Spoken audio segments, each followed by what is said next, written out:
Mummial Hermetic Healing by Griese Otakar. Chapter 1. Introduction. The purpose of this study, compiled according to Paracelsus, Agrippa of Nettesheim, Flood, Santinelli, and other natural physicians of the Middle Ages, and newly elaborated by Otakar Griese in 1908, is not to provide instructions for this treatment, but to revive and capture for future generations the interest in this type of treatment, which does not only consider the purely physical aspects of the disease, but also its mental, spiritual, and moral causes. This healing was used, for example, by Jesus Christ when he healed the sick and raised the dead. He perceived the deepest causes of all bodily ailments when he said to the healed, "Go and sin no more." For all diseases have their ultimate cause in the moral shortcomings of man and humanity. The second reason for the publication of this study was the new sensational interest in mummification treatment, as manifested in the new treatment with tissues according to the Russian Dr. Filatov, using the so-called placentas or transplantation, which is nothing other than the medieval mummification treatment, as it was used centuries ago by the spirited predecessors of today's doctors, philosophers, Hermetics, who penetrated deeply into the essence of life and death and have not been surpassed in these sciences to this day. This was explained in his work by the Viennese Dr. Bernhard Aschner, who reproduced the entire doctrine of Dr. Paracelsus from the field of philosophy, magic, astrology, alchemy, and especially Hermetic medicine. Paracelsus lived in 1493 to 1541, Agrippa of Nettesheim in 1486 to 1536, but their sources ranged from Galen and Hippocrates to Albertus Magnus, Thomas Aquinas, Raymond Lullius, Trithemius. Their greatest source was the common people, and Paracelsus also sought out baby spicers, gypsies, and executioners in order to learn as much as possible about folk and natural treatments. He left us an immense work from which all researchers have drawn and continue to draw until today. Great work in this direction was started by the members of Universalia, the Association of Czech Hermeticists, until the time when their activities were terminated by the occupation. Let us hope that even the modern age will see someone who undertakes this work, so important for the well-being of all mankind. The work that I am presenting to the Czech public is actually the third dissertation assigned to the Free University of Hermetic Sciences in Paris, and as such was originally intended to be submitted to the rector of this school, Mr. Doctor of Medicine Gerard Incos, Papus, as a summary of my Hermetic studies. I am fully aware of all kinds of shortcomings in my work. I will note that it is not nearly as complete and comprehensive as I wish to have it published in print. It was necessary to adapt to our not very comfortable circumstances and to omit a whole series of already prepared articles and supplements, which would have grown the work into a voluminous book, because I wanted the work to fulfill its mission and penetrate all layers of our nation. I had to make it easily available to everyone. That is why, although it was necessary to limit ourselves to the most necessary and inevitable, it presents the entire, complete system in a nutshell. I note in advance that I did not write from a cultural historical point of view, and that I am firmly convinced of the reality of Hermeticism, rather than fearing adverse criticism and public opinion as well, protecting myself with this shield of literary insincerity and hypocrisy. I am completely indifferent to how the book will be received in public forms. If it accuses me of spreading senseless superstitions and outdated healing systems, or if it points the finger at me as a successful monster from the occult camp. This is finally the fate of everyone who dares to go public with opinions that are only slightly different from the creed of the ruling class. I am far from imposing my beliefs and my occult adaptations on the readership, knowing full well that a system perhaps more logical and natural cannot convince the seeker of truth without his own contribution, without his own practical studies.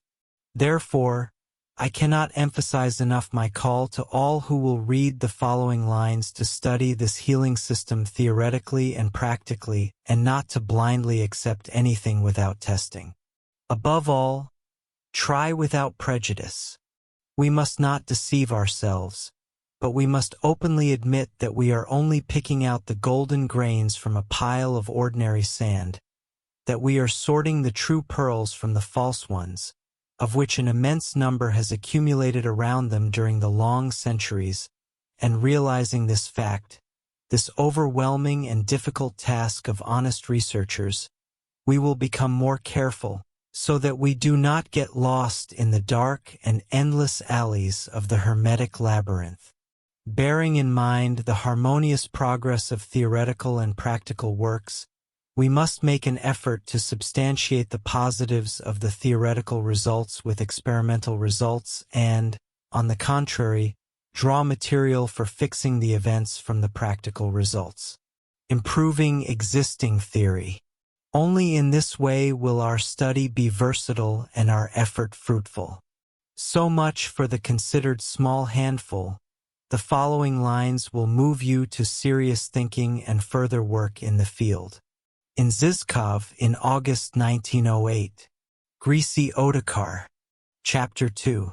Preface. The present time is an era of powerful upheavals in science. A whole series of hypotheses and beautiful theories, which until recently the world's most famous scholars would have sworn as an irrefutable absolute truth, are collapsing like a house of cards and giving way to opinions that were previously declared as fantastic speculations and unsubstantiated assumptions of some lunatics. The universally damned opinions of a handful of truth-seeking individuals are slowly winning across the board. Look, a gram of decayed radium shakes the deepest foundations of modern chemistry and makes a mockery of all the discussions of those who, in the scientific intransigence and literal papal infallibility of the usurpers of the power of public opinion, shouted at the modern pioneers of modern occultism, the famous "Let him be accursed."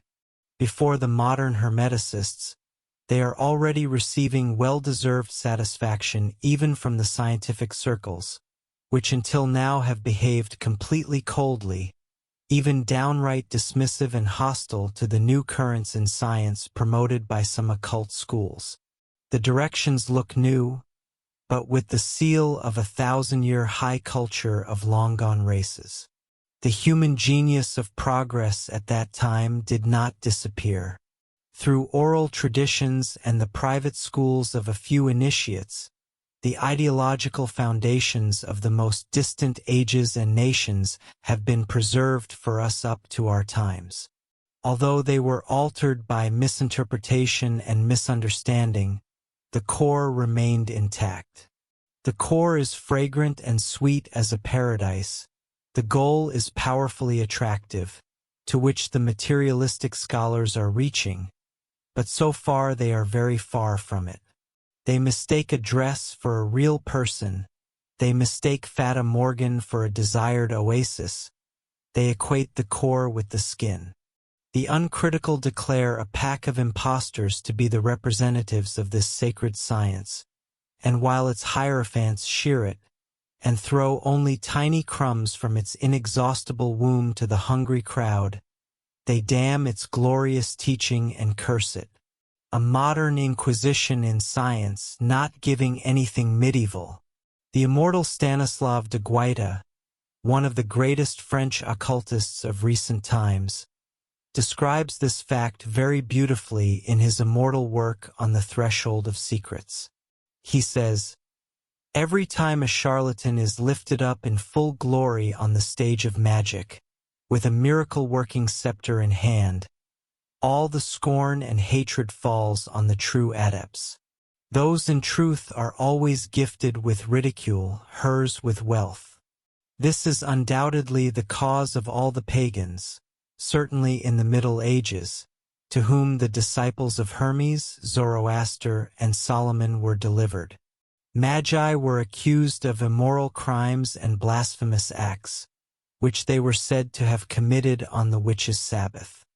All crimes committed by monsters of both sexes, such as violence, poisoning, bewitchment, sacrilege, were attributed to the group of initiates. The most vile gossips were spread about their private lives, and their teachings were considered fabrications embellished with nonsense and insults against Christ and Mary, all to the horror of pious souls and the ridicule of spiritual people. As I have already pointed out, modern Hermeticists receive a kind of satisfaction, and we must state with pleasure that a voice has been raised in our country as well, perhaps not directly in defense of the theories of the old, but quite remarkable for its conclusions, in the person of Professor Jan Matzner in Sesk Budjavis, who, among other things, writes the following in his list, The Miracle of Radio. How wonderful is the material emanation of radium, this material radium outpouring. From this, Ramsey and Soddy necessarily concluded that helium is formed from radium or from gaseous emanation, from the gaseous outpouring that radium emits. So emanation or radiation of a radio nature is material, it is the emission of pleasant material particles. This would mean no less than that one element was able to create another element. Behold, the old idea of Goldsmith's returns, an old idea in a new edition. Just as the law of conservation of energy applies, so does the law of conservation of individual types of elemental matter, derived on the basis of thousands of observations. And this law is shaken for the first time. How, for example, was the genius spirit of Newton, the discoverer of gravity, celebrated? And what results do modern scholars arrive at based on the latest research in physics? Doesn't the gravitational theory fall due to the superiority of the electrodynamic theory? And what about astrology? Doesn't it also have enough supporters in the learned world? In these fields, exact science shows noticeable gaps that some scholars try to fill with their theories.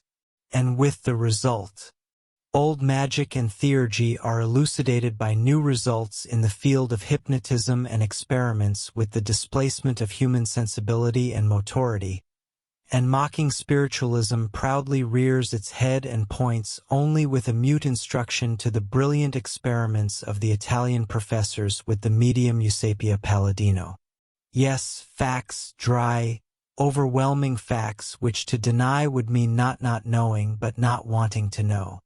If hypnotism, spiritism, somnambulism, etc. are already explained to the public with sufficient knowledge and exact science, there is a great deal of darkness about the mummy Hermetic treatment, to which they devote this study, even in circles very close to occultism.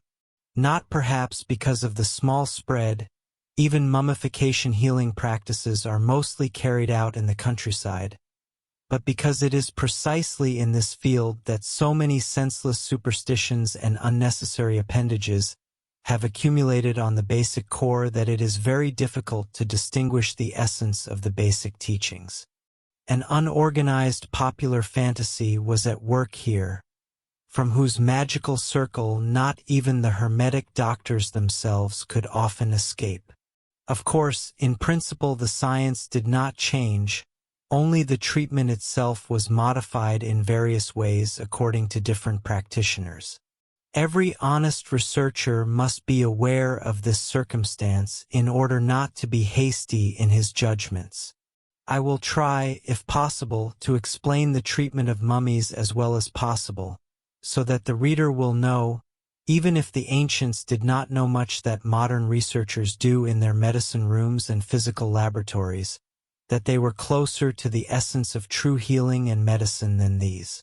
What Röntgen supposedly discovered for the first time was already known to the ancient Indians, and Baron Reichenbach probably contributed quite a bit with his teaching about the ode to the performance of Röntgen, who would certainly not have reaped so many laurels without him.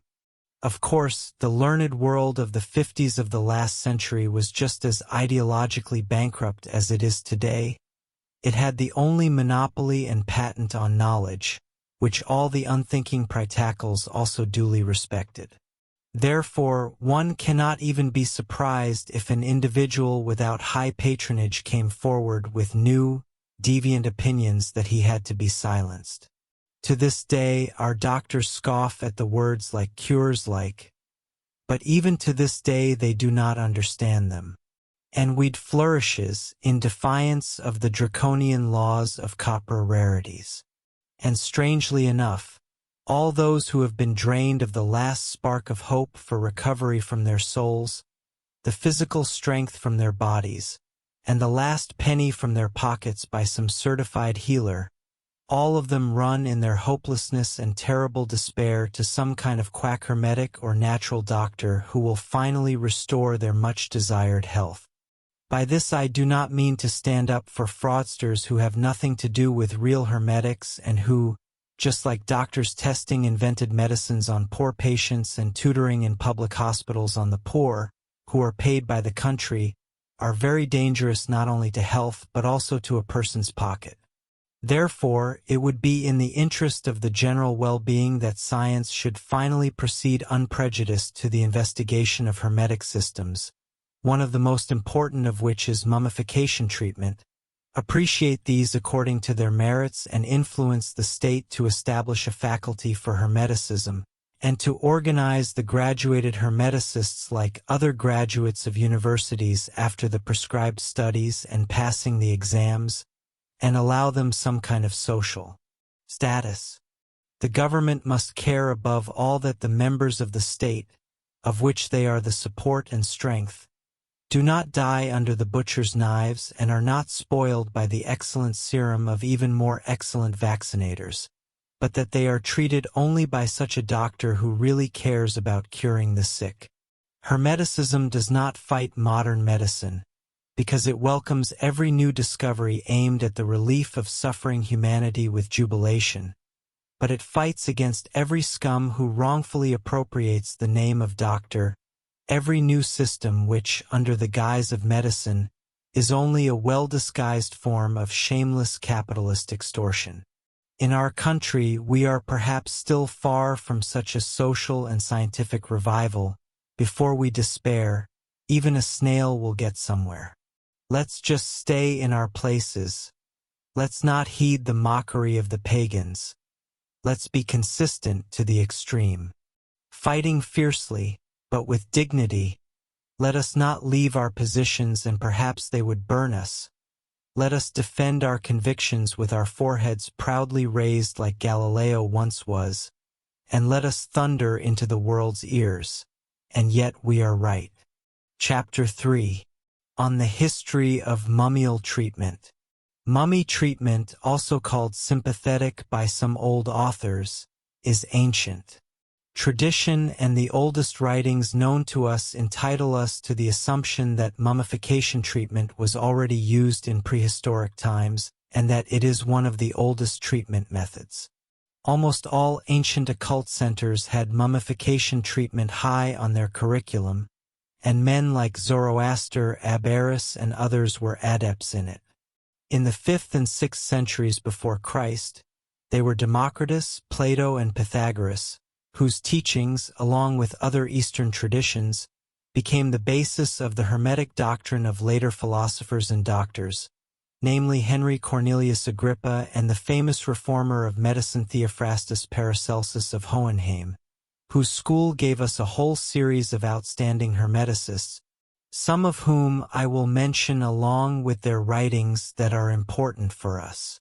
As we will see next, mummification treatment is based on the principle of otic vital action of certain individuals of the mineral, plant, and animal kingdoms on the astral organism of the sick person and, in turn, on the physical body, which undergoes certain changes corresponding to the effects of the substances used.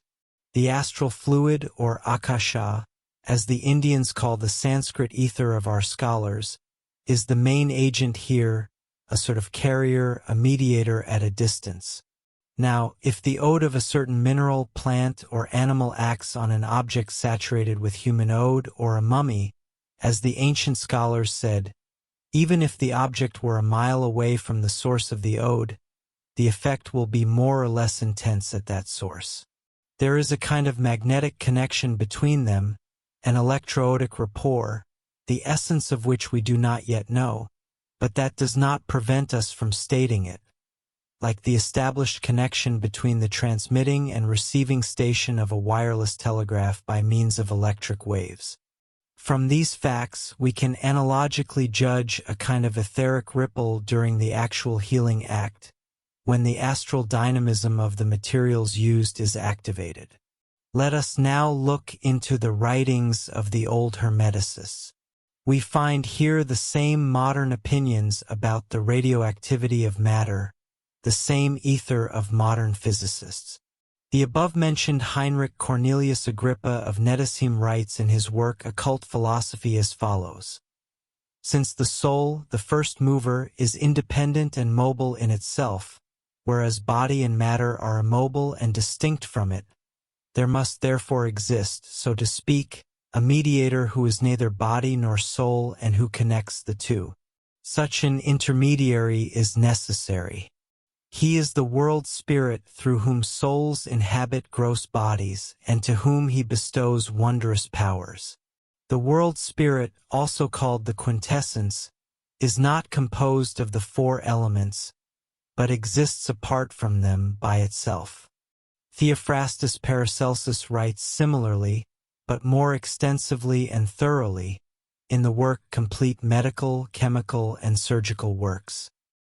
He elaborates the whole Hermetic doctrine in detail, describes the living mummy made of man and the dead made of some other substance, defines the astral principle in mineral stannum, true fat, in the vegetable lephas and animal ovestrum kingdoms, and finally describes at length the astral body of man, or, as he says, the sidereal man, which plays a very important role in exteriorization displacement, as we shall see later. Let us now mention some men of his school, whose writings may be a good guide to us in the study of Hermetic cures in general, and mummial cures in particular. First of all, it is Oswald Crollius, Rudolf II's physician, who in his work on the internal signatures of things beautifully discusses the doctrine of signatures or signs, a doctrine so eminently important for mummy treatment. As a tireless spreader of Paracelsus ideas among the broad masses of the people, we must mention the genius Leonard Thurneysser, the author of two works of interest to us, Quinta Essentia, that is, the highest subtlety, power, etc. of medicine and alchemy, and history and description of the influential, elemental, and natural effects of all foreign and native earthly plants. Bartholomew Carr Richter, the personal physician of Emperor Ferdinand and Maximilian, and Michael Babst of Rochlitz also deserve mention.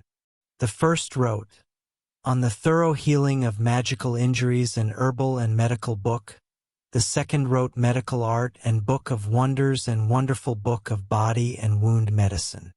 We must pay special attention to the writings of Andrea Tenzel, who deals almost exclusively with Hermetic healing, with which he achieved remarkable results.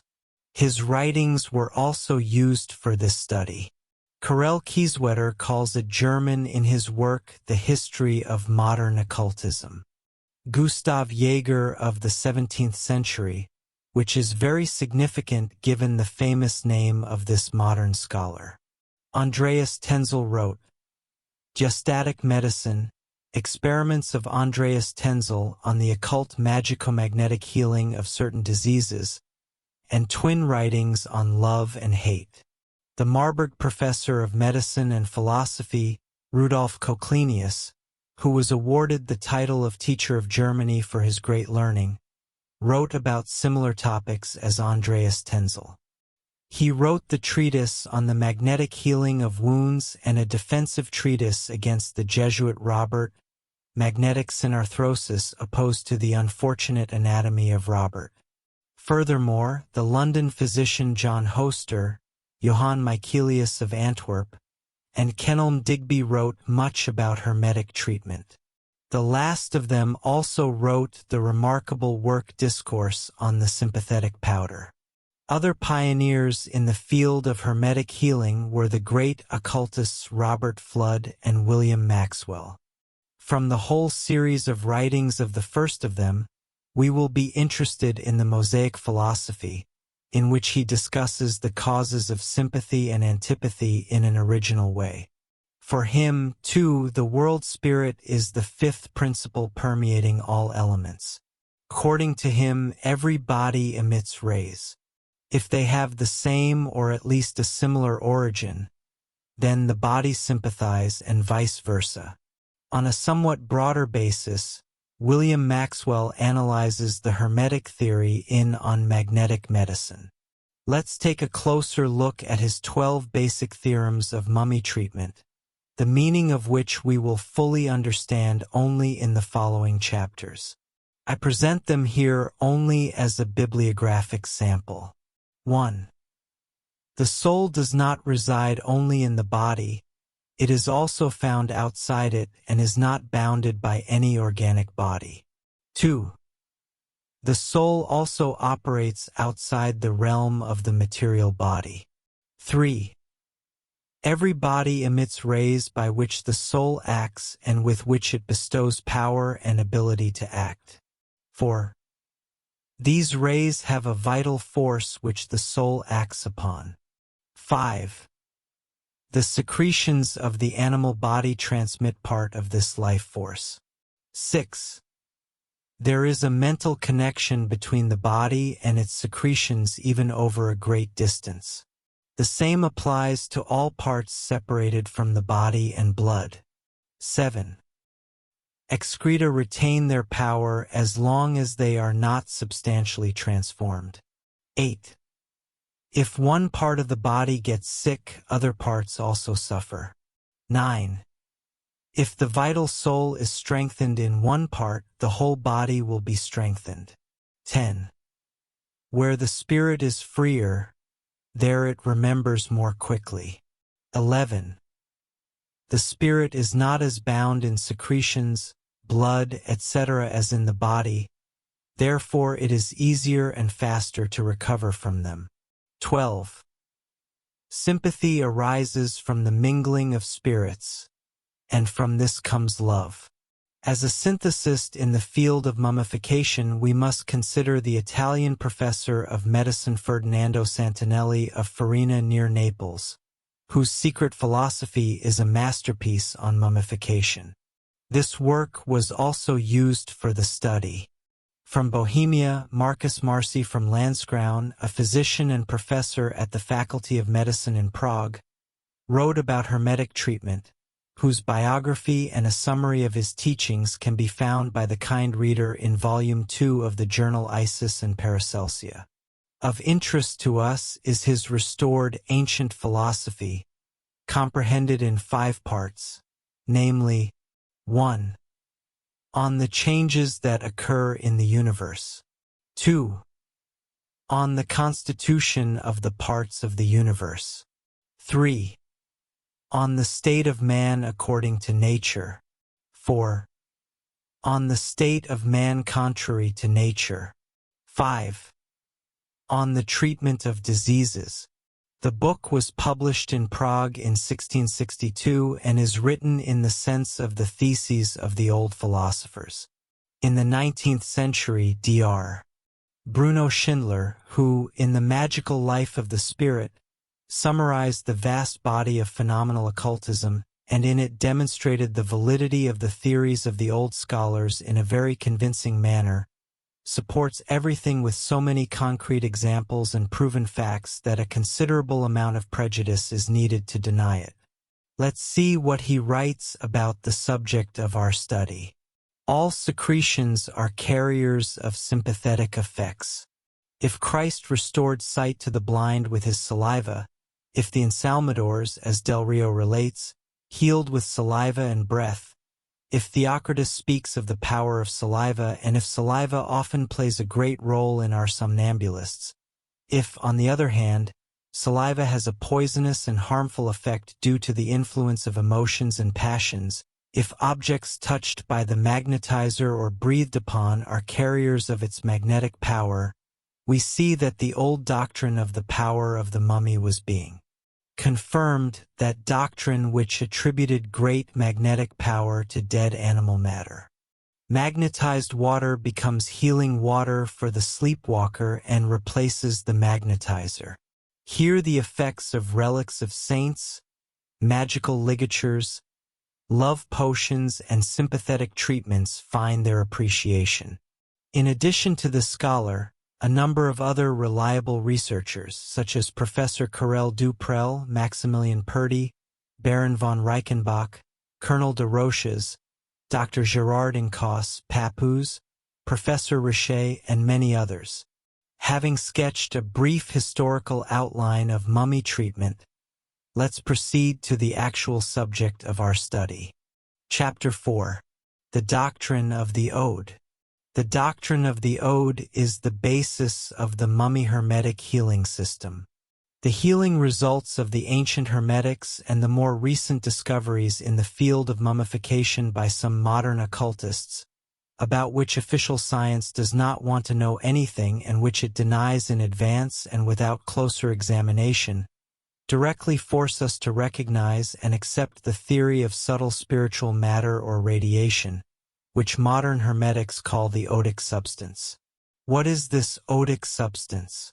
Nothing but fluid matter, the fourth cosmic state, Mesmer's animal magnetism, simply and popularly speaking, the soul.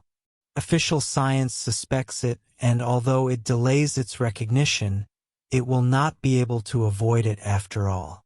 The truth cannot be hidden for long, even if the materialistic veil of Hacklovianism was thicker and darker.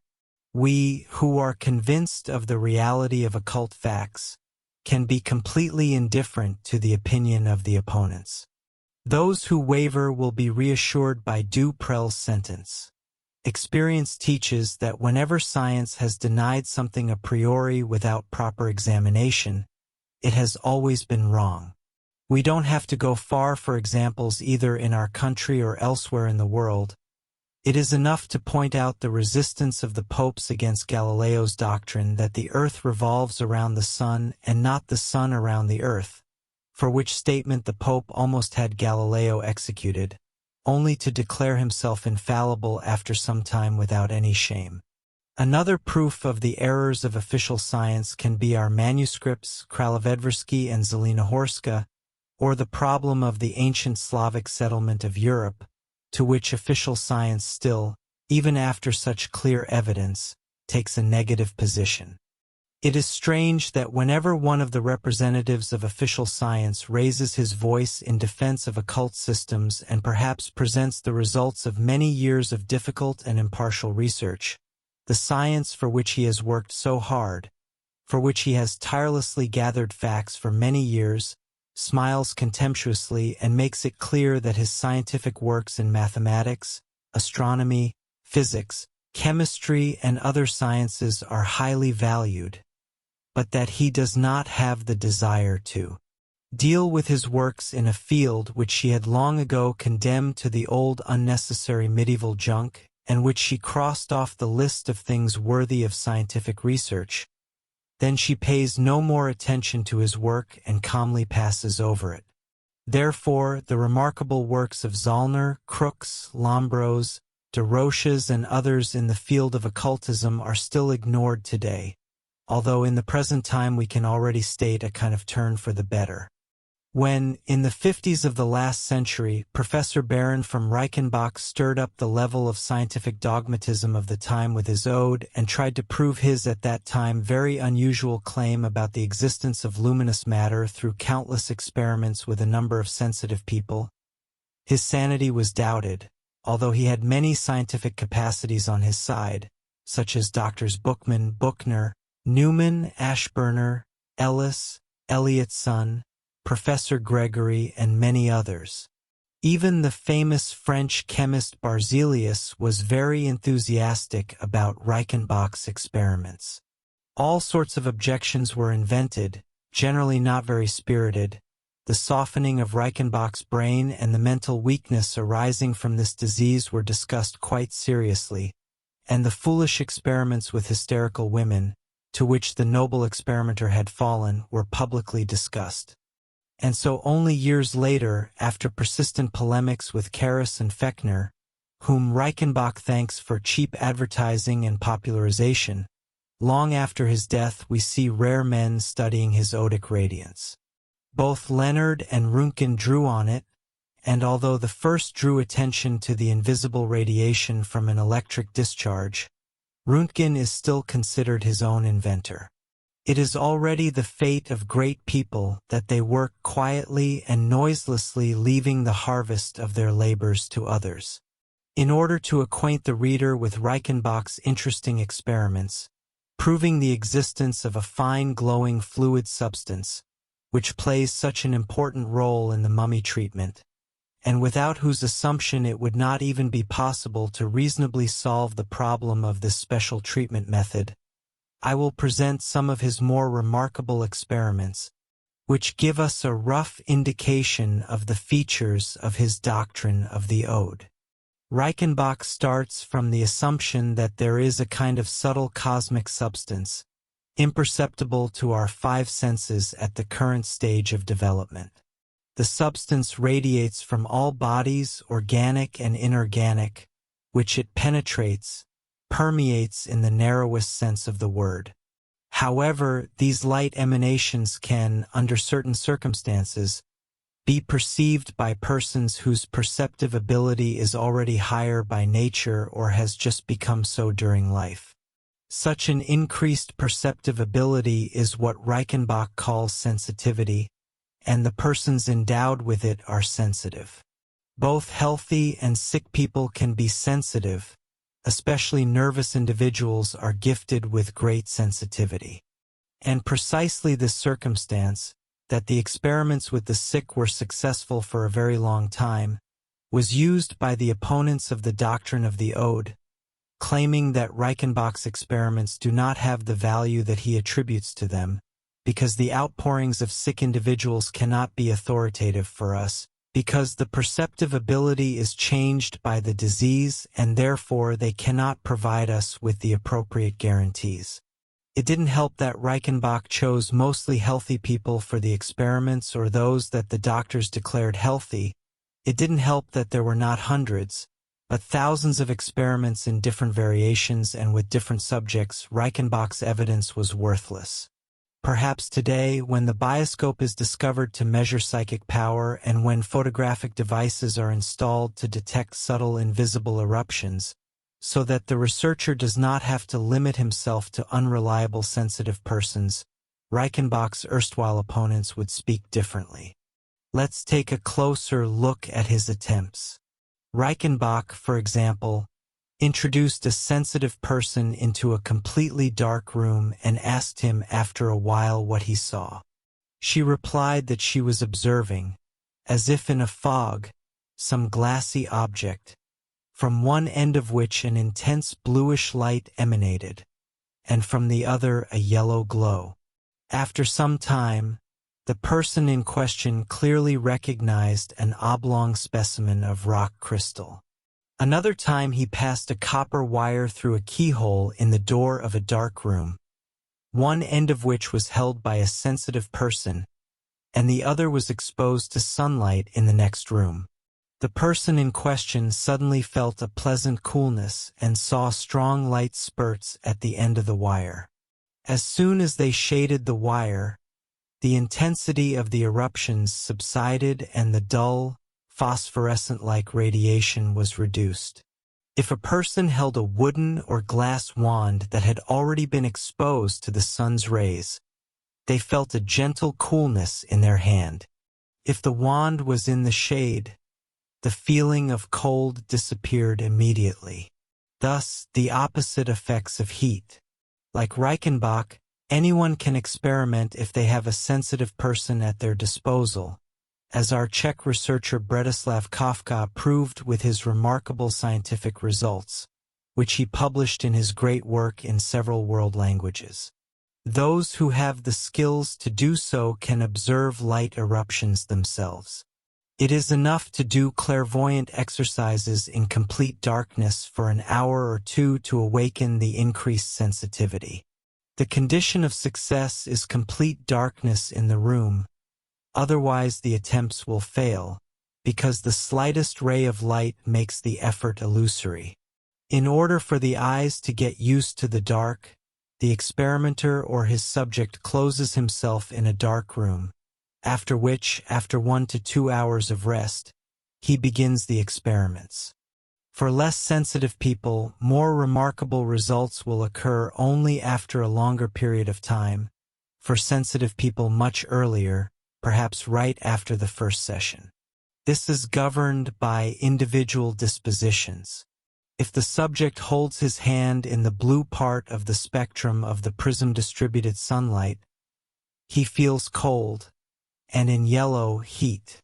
If we polarize the sun's rays and let them fall at an angle of 35 degrees on several glass plates placed on top of each other, we get 2 types of light, reflected and transmitted.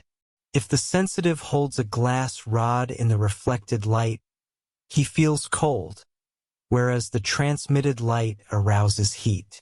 Water exposed for some time to such reflected light rays tastes sour to a sensitive person. Water exposed to passing rays tastes unpleasantly bitter. We find the same thing when we put water in the blue or yellow solar spectrum. Water saturated with blue rays tastes sour, yellow bitter. Moonlight also shows similar effects, but some results are reversed. The mentioned experiments prove the presence of a magnetic fluid in the sense of mesmer even in the rays of the sun or moon. Experiments with a magnet are no less interesting. The north pole of the magnet emits intense blue light rays and water exposed to them tastes sour. The south pole shows yellow to gray eruptions and the water saturated with them is bitter. If we blow into these light spurts, they deviate in the direction of the air current and divide like a candle flame, bypassing obstacles. They penetrate some substances, others do not. But these light emanations are not essentially magnetic, for the emanations of a crystal are identical with the emanations of a magnet, and yet no one can claim that a crystal is magnetic, at least not to the same degree as an ordinary magnet. And in addition, the outbursts from the crystal are sometimes more powerful than from the magnet. Other significant differences between magnetic and odic forces cannot be discussed within the limited scope of this study. Similar to crystals and other inorganic substances, organic substances, plants, animals, and man also emit odor. Their bodies seem to be enveloped in a light mist, an aura, from which stronger odic rays shine through in places. The strongest emanates from the genitals, from the landscape of the heart, from the mouth and the tips of the toes and hands of animals and humans. The same is true of spiritual apparitions. The right side of the aura is deep blue to purple. The left side glows a light yellow or bright green. In humans, the fingertips on the right hand radiate blue, on the left yellow-green. It all depends on the polarization, which can sometimes be opposite, which depends on the disposition of the horoscope. If we hold our right hand over a glass of water for some time and give it to a sensitive person to drink, he will declare that it is sour. Otherwise, the water will be bitterly warm and will arouse resistance and gagging in sensitive people. The upper half of the body glows blue, the lower half yellow. Based on this polarity, Reichenbach divided the human body along several axes into positively and negatively odic. The right half is odic negative, the left positive. The upper half of the body is negative, the lower half is positive. Breasts are positive, backs are negative. According to the latest research achieved by the sidereal pendulum, It is necessary to distinguish polarity according to gender. E.g., the man as a whole, and especially his left side, is polarized positively. The opposite is true for women. In addition, every organ, every matter is separately polarized. The sidereal pendulum swings over the positive polarity in a circle, over the negative in an ellipse or in the opposite circle. Cesare Mattei based his electrohomeopathic treatment on the Otic polarity. Also, all chemical processes such as dissolution, melting, volatilization, fermentation, putrefaction, and other processes of that kind suddenly emit a very considerable quantity of Ode. So dissolving sugar, soda, salt, or other substances glows strongly during dissolution. A copper wire immersed in dilute sulfuric acid glows. If sodium carbonate is dissolved in one and tartaric acid in the other, the two liquids glow comparatively very faintly, in contrast to the powerful Otic sparkle that occurs when the two liquids merge together.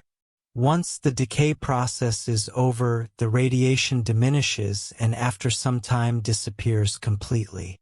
A particularly interesting picture is presented to the sensitive in cemeteries, where a number of bluish and other colored clouds fly, especially over fresh graves. According to some occultists, these are supposed to be the separated astral bodies of the dead, which over time tend to disintegrate and disappear in the same way as physical bodies, but it takes longer for them.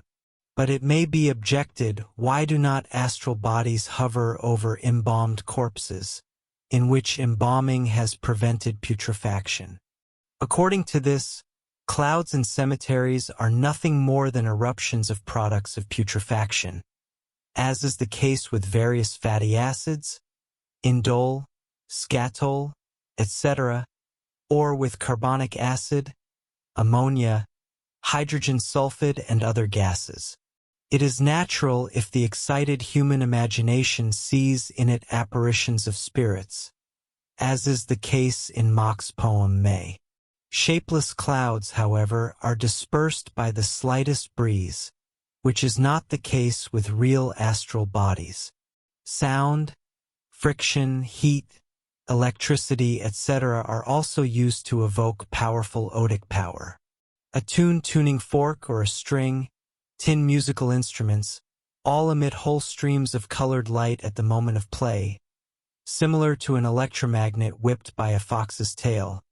A glass rod rubbed with some substance, red-hot iron, hot metal melts, and all heated substances. Also, galvanic cells, electrical devices during work, and wire conductors glow. There is no substance or matter at all that does not emit odor or glow. Where some mechanical, chemical, physical, or other activity appears, the radiation is more powerful. Thus, we can determine the degree of radiation mainly in the mineral realm as well as the internal degree of development of the mineral, as happened, for example, with radium. The age of the Earth was also calculated accordingly. From the previous conclusions, we can see the importance of Reichenbach's discoveries for hermetics. His basic theorem about polarity, namely that two oppositely polar masses attract or sympathize with each other, and homopolar masses repel each other, sheds a clear light on the problem of mummy treatment. In particular, the choice of medicinal substances must not be arbitrary. Their beneficial effect depends on their mutual polarization ratio to the human body. If we know that certain minerals, plants, or animals or their parts are Otic positive or negative, we can easily find a way to use them to create, according to the law of cosmic polarity, a feeling of bodily freedom and inner harmony in harmony with cosmic harmony. And this harmony is then called health. Every disease arises from the violation of this cosmic harmony. And also the mass signature has a reason and justification in cosmic polarism. The ancients knew these teachings, even if they did not know how to express them as we do today. If we are convinced that the otic polarity of the lungs and the ant organism allows for a beneficial effect, we will not be surprised by the apparently foolish prescription of the ancients that an egg odized by the urine of a tuberculosis patient should be buried in an anthill. What a wonderful connection we see here between the medical knowledge of the old Hermetics and the modern discoveries of Reichenbach. All the practices of the Hermeticists, old and new, spring from and end in the teleenergetic properties of the universal ode. There is perhaps no occult phenomenon or some psychic action that does not require some kind of cooperation with the ode. Everything, even the most complicated hypnotic attempts and suggestive processes, which for many are a mere manifestation of mental dynamism, take place in an immense sea of cosmic fluid. There the hypnotist's dynamism puts its will and its orders, which would otherwise be impossible to implement. Throughout nature, we see the omnipresent, all-pervading otic principle manifesting itself in birth, growth, and death. With every breath we draw in the vivifying power of eternal prana. With every exhalation we cloud the surface of the Odinic ocean, in which billions of beings are born and die. Chapter 5. Mummy Cure and Science. Mummy treatment was the name given to an old treatment method in which the main role was played by the so-called mummy, i.e. some part of the human body saturated with its ode, such as hair, teeth, nails, pus, blood, etc. Such a mummy was brought into contact with certain minerals, plants, or animals. The result of such transference or transplantation, as they said, was the healing of the patient from whom the mummy came. In theory, the old Hermeticists understood mummies to be our otic substance, but in practice, all somatic parts or other objects saturated with ode were called mummies or semi-mummies.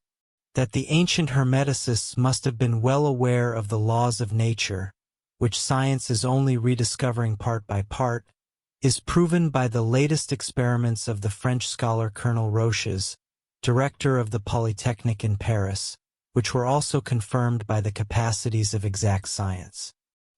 His epoch-making work, The Exteriorization of Sensitivity, proves with extraordinary clarity the validity of the old Hermeticists, who claimed that a kind of magnetic reciprocity takes place between man and things saturated with his OD.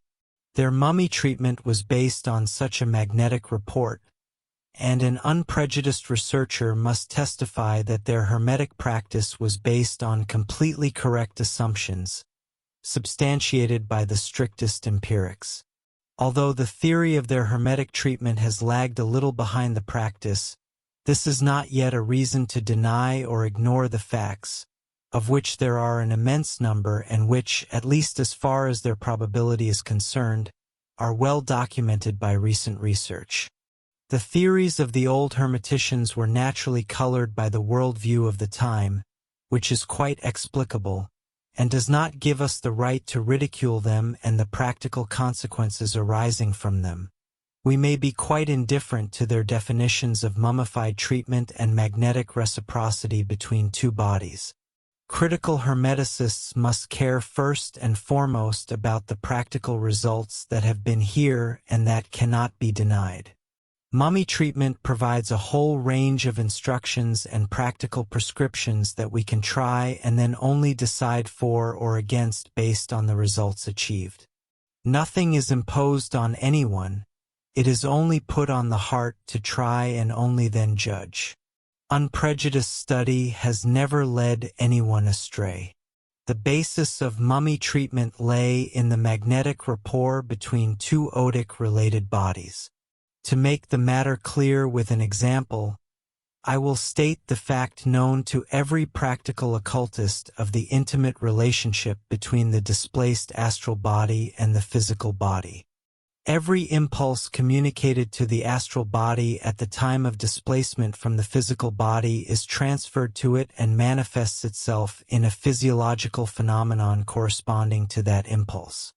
If, for example, someone stabs a displaced astral in the hand with a metal point, a stab wound will appear on the physical hand. A sleeping somnambulist gets heat stroke if the experimenter astrally sends him to some tropical landscape, or gets frostbite if he transports himself in his astral body to a land of eternal ice and snow. The experiments prove a kind of close connection, a kind of sympathetic relationship between the two bodies, because the phenomenon of retroactive action in the sphere of the physical body would not even be conceivable without the assumption of such a mutual relationship between two organisms of two different realms. Suggestion theory is insufficient to explain here. We have to reach out to other agents, even if they seemed rather strange to us. We are already such that we consider everything that is unknown to us, that contradicts our previous opinions and experiences at the first moment, as absurd and impossible, and we forget that our current knowledge is not yet the final point of human knowledge, which is evolutionary, lost in the eternal and infinite sea. However, we do not find such a magnetic relationship only between the astral and physical bodies. We also note it between other things, organic and inorganic, in short, between everything in nature.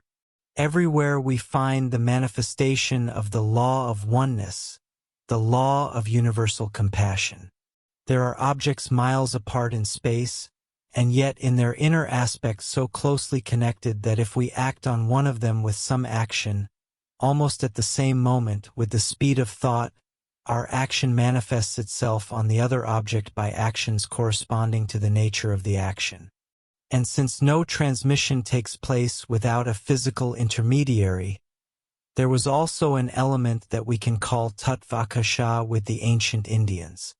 The mutual kinship between objects is marked here by the sameness or at least similarity in terms of the number and length of the etheric waves.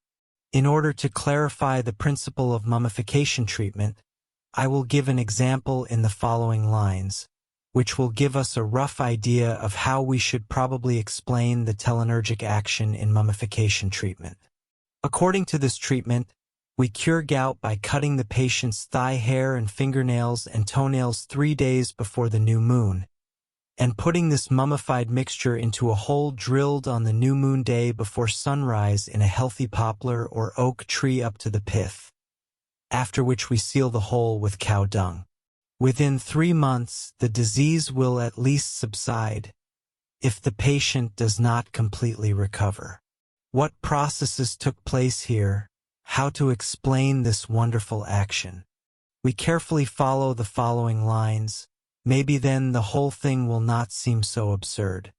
Discoveries in the field of photography of Otakar fusions and biomagnetic currents in the body and outside the human body prove that the fluidic effusions of healthy persons differ significantly from the effusions of sick individuals. The emanations of a healthy person are harmonious, symmetrical, radiating from the body in parallel, and form a beautiful ovoid light and radiant mass of rays emanating from the body in a sunny manner.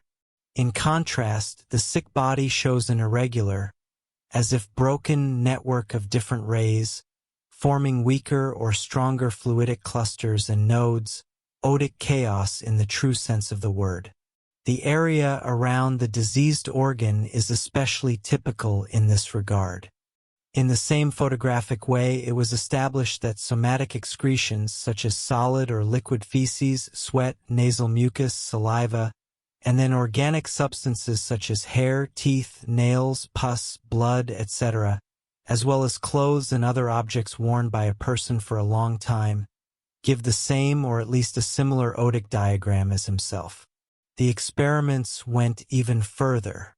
The effusions of a sick person were photographed, and then his effusions in various stages of convalescence, as well as his mummified substances. In proportion as the otic spectrum of the sick person was clarified and harmonized, The spectrum of the mummified substance, which was not in any visible connection with this person, was also purified. At other times, the powerful vital dynamism of some powerful medicinal plant corresponding to the disease was allowed to act on the mummified substance.